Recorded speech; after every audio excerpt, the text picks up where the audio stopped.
I have had so many people contacting me over the years wanting to know why people don't thrive health-wise on a vegan diet.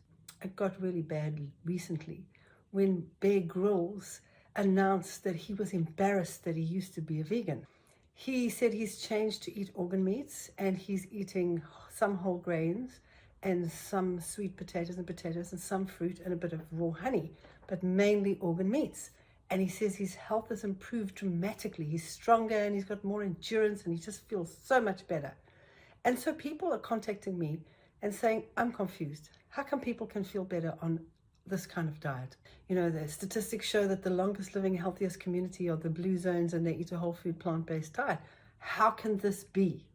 And it's pretty explainable. It really is. There's a good reason why people feel better when they're changing from a junk vegan diet or plant-based diet to a healthy animal-based diet. So for example, he's eating whole grains, sweet potatoes, fresh fruit, honey, and lots of organ meats. If you were to take 1,000 people, regardless of the diets they're on, and you said to them, take out all the refined and processed sugars, all the refined and processed food, the preservatives, the additives, the colorants, if you took all of that out, all the processed foods, and you only told them, whatever you're eating, just eat the whole food version. Don't eat processed foods at all. Of those 1,000 people, I'll tell you that all 1,000 of them will improve within 2 to 6 weeks. They'll find an improvement in their health, right across the board. The question is, how long will it last? And that's where the problem comes in. They feel better because they've taken out all the processed foods. A lot of people feel better because they're taking out the dairy products, they're taking out the sugar, they're taking out gluten. And there's another thing that happens on a lot of these high protein diets where they remove all the carbohydrates. See, people that just don't touch carbohydrates at all.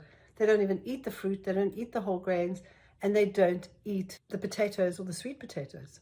And the reason they improve is because they're simply not mixing proteins and carbohydrates at the same meal. So if you're eating animal protein, for example, and you have a steak and you have it with chips, or you have some chicken and you have some rice, or you have some fish and chips, what you're doing is you're eating two concentrated foods that are, from a digestive perspective, completely incompatible.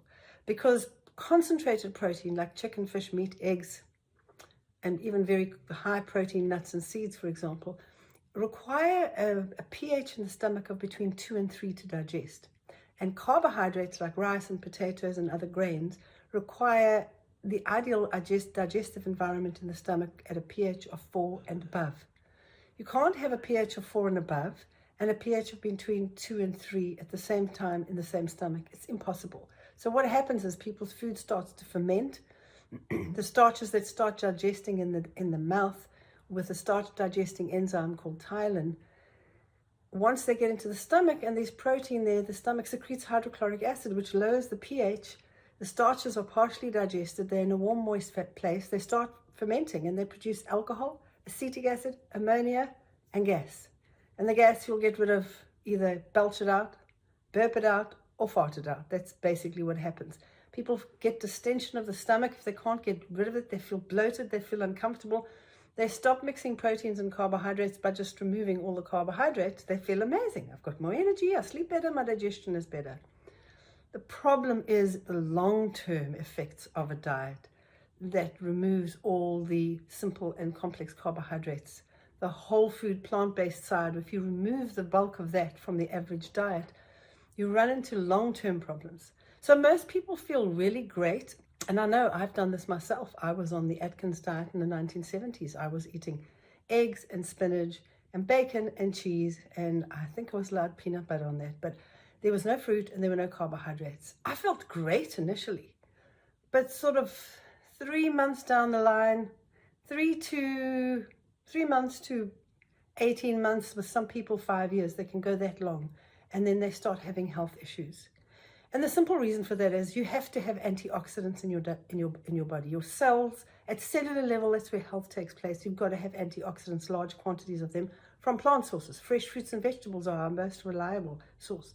We need water-soluble and insoluble fiber fresh fruit and vegetables and whole grains are our best source of water-soluble fiber. Legumes can be added to that as well.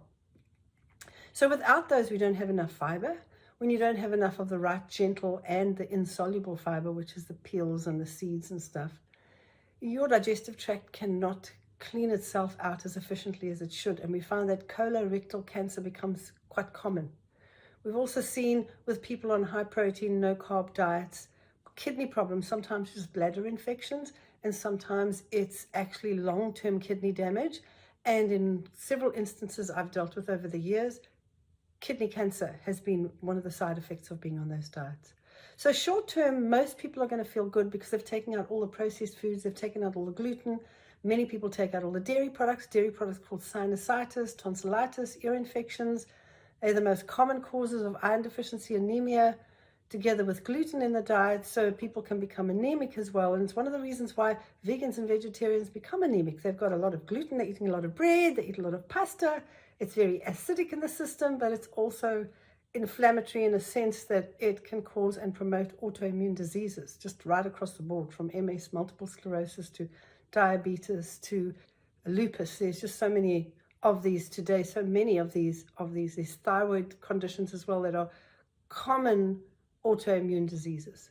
So it's very important for us to realize that yes, if you're going from a junk plant-based diet, whether it's vegan or vegetarian, and you go to a whole food meat-based diet, whether it's organ meats, doesn't really matter. In the short term, you're going to feel an improvement in your health. In the long term, you've got to have fiber to have your digestive tract functioning efficiently.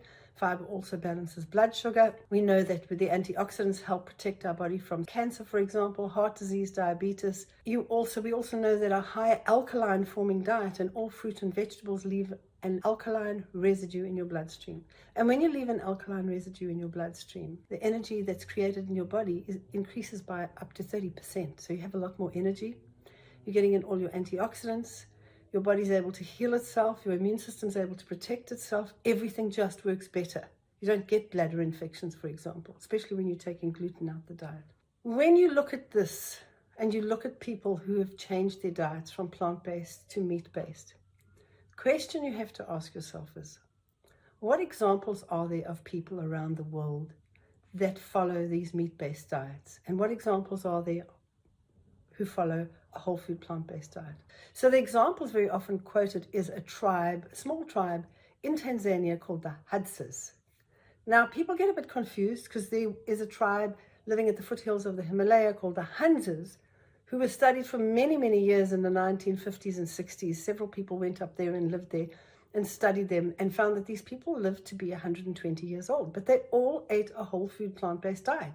They ate a lot of fruit, they ate cherries, they had apricots, they ate apricot kernels, apricot kernel oil. They consumed lots of plant food because you can't raise a lot of animals on the side of the mountain like that. So they might have eaten animal products maybe 5 times a year when there was a festival. For the bulk of it, it was whole grains, flatbreads, fruit, vegetables, nuts and seeds and legumes. And their life expectancy used to be 120 until they got a road up there in the 1990s, I think it was, and they started trucking in all the processed foods and the soft drinks and all the junk foods. And their life expectancy decreased a lot. We also know of the blue zones. Now, the blue zones are in 5 regions. They're in Okinawa in Japan, they're in Icarus in Greece, they're in Sardinia in Italy, they're in Costa Rica, and they're in Loma Linda in Southern California. And they are the longest living, healthiest centenarians. In other words, they have the most people over the age of 100 who are healthy and strong and fit. And they all eat a whole food plant-based diet. Some eat a little bit of fish occasionally. Some eat a little bit of feta cheese occasionally.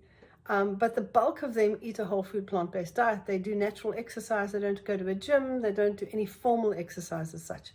They're super strong. At 102, they can still chop wood. They can water ski. At 97, they're still doing open heart surgery, like Dr. Bob in Loma Linda. And so if you go to TED Talks and you check out Dan Buettner's talk on the blue zones, you can check it out.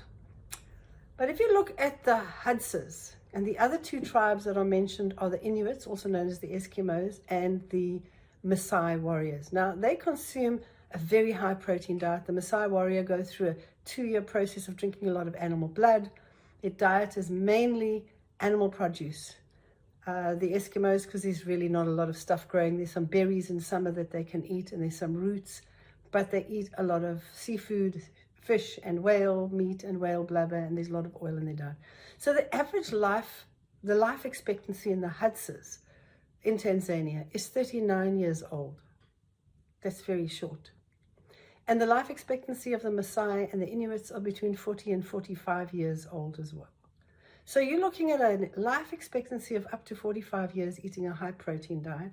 Whereas if you take the examples of communities that are eating a whole food plant-based diet, like the Blue Zones, you see that they have the most people over the age of 100 who are incredibly healthy and strong and fit. And I'd say if we stood back, we can argue about this forever and a day. But you've got to take examples of real communities and how they're living. And we need to mimic their lifestyles, not come up with weird westernized versions where we're living on junk food and we're eating Oreos and Coca-Cola and we're just a vegan. We think we're fantastic. It's not an ideal way to do it. At the end of the day, whole food plant-based is going to give you a longer, healthier life. But at least if you eat a whole food diet with animal protein in it, you're probably going to be healthier than somebody who's eating animal protein full of junk food. Well, you will be healthier. Make the decision that suits you and your body, but base it also on real facts around you. I mean, how long do these people live? One article I watched, the guy went and spent, weeks in hunting with the Hadses. And he spoke about how when they found a beehive, the whole hunt would stop. And they'd all just go and raid the beehive and eat themselves into a honey coma. That would indicate they're not getting enough natural glucose from their diet, and that's why they consume so much honey. There's not enough growing in the ground. So we've got to look at all those factors, step back and say, where are the real people living a healthy diet and living long? Are the children healthy? Are the elderly healthy? Are the mothers that are bearing children healthy? You've got to look at all those factors, and only then can we really make a decision based on real people living in the real world, following specific principles. If you want to know more and hear more about living a whole food plant-based diet and how it can benefit you, click subscribe on our YouTube channel and notification. We've got free monthly webinars, and we've got a free Vegan 101 online that will explain to you all the fears people have when they follow a whole food plant-based diet. The B12, the protein, all of those fears from a scientific perspective and a physiological perspective. Where are you going to get these nutrients from? So take advantage of the program. It's free. There's no strings attached to it.